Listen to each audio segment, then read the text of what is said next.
नाज़रीन, शागिर्दनि जी जदोजहद जी आलमी ॾींहं जे हवाले सां प्रेस क्लब हैदराबाद में कन्वेंशन मुनक़द कयो वियो।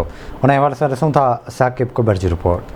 4 मार्च शागिर्दनि जी जदोजहद ऐं संदसि मसइलनि जे उनवान हेठि सिंधी शागिर्द तहरीक जो मरकज़ी कन्वेंशन प्रेस क्लब जे हाल में मुनक़िद कयो वियो। कन्वेंशन में शरीक अवामी तहरीक जो मरकज़ी सीनियर नायब सदर अब्दुल कादिर राठौर, साजिदा परिहार, आतिफ मला, काशिफ मला समेत अदीबनि, दानिशनि ऐं मुख़्तलिफ़ तालीमी इदारनि शागिर्दनि ऐं सहाफ़ियुनि बि वॾे अंग में शिरकत कई। उन मौक़े ते मुक़ररीन तक़रीब खे ख़िताब कंदे चयो त 4 मार्च सिंध जे शागिर्दनि जी जदोजहद जो ॾींहुं आहे। हिननि चयो त 1 यूनिट खे तोड़ण जे लाइ रसूल बख्श पलीजो जहिड़ा माण्हू बि शागिर्दनि सां गॾु बीठल हुआ, जंहिंखां पोइ 1 यूनिट जो ख़ात्मो थियो।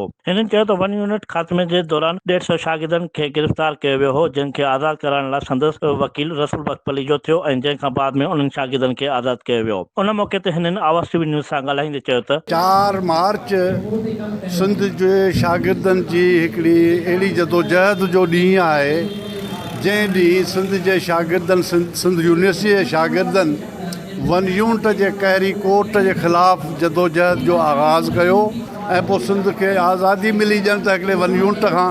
ऐं उहा यादगार हिकिड़ो आहे 4 मार्च जो ॾींहुं, जंहिंजी मुखी जेका हुई शागिर्दनि खे सपोर्ट कंदड़ रसूल बख्श पलीजो साहिबु हो। जेके शागिर्दनि सां पेश ईंदड़ मसइला आहिनि उन्हनि ते जेको सो कयो आहे। हाणे इन्हनि जी उन में क़रारदाद इहे आहिनि त हिकु त सिंध जे मजमूई तौर ते ॾिठो वञे त सिंध जा तालीमी इदारा जेके आहिनि उन्हनि खे हिकिड़ो क़तलगाह कोर्सगाह बनायो वियो आहे।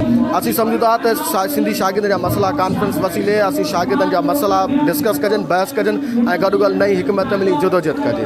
अॼु असां जेको आहे सो शागिर्द जा मसइला कॉन्फ्रेंस ऐं सिंधी शागिर्द तहरीक जो मरकज़ी कन्वेंशन जो प्रोग्राम कयो आहे। सम्झूं था त अॼु बि ऐलान 1 यूनिट नाफ़िज़ आहे, जेको आहे PMC जी सूरत में PMC सूबा ख़ुदि मुख़्तियार ते हमलावर थी आहे। जॾहिं त कन्वेंशन में क़रारदाद बि पिणु पेश कई वई। हिननि वसवारनि खां मुतालबो कयो त आला तालीमी इदारनि में फीसूं वधाए तालीम जहिड़ो बुनियादी हक़ फुरिंदड़ तालीम दुश्मन क़ुवतुनि ते कंट्रोल करायो वञे। कैमरामैन यासिर कुरैशी सां गॾु साकिब कुबर, आवाज़ टीवी न्यूज़, हैदराबाद।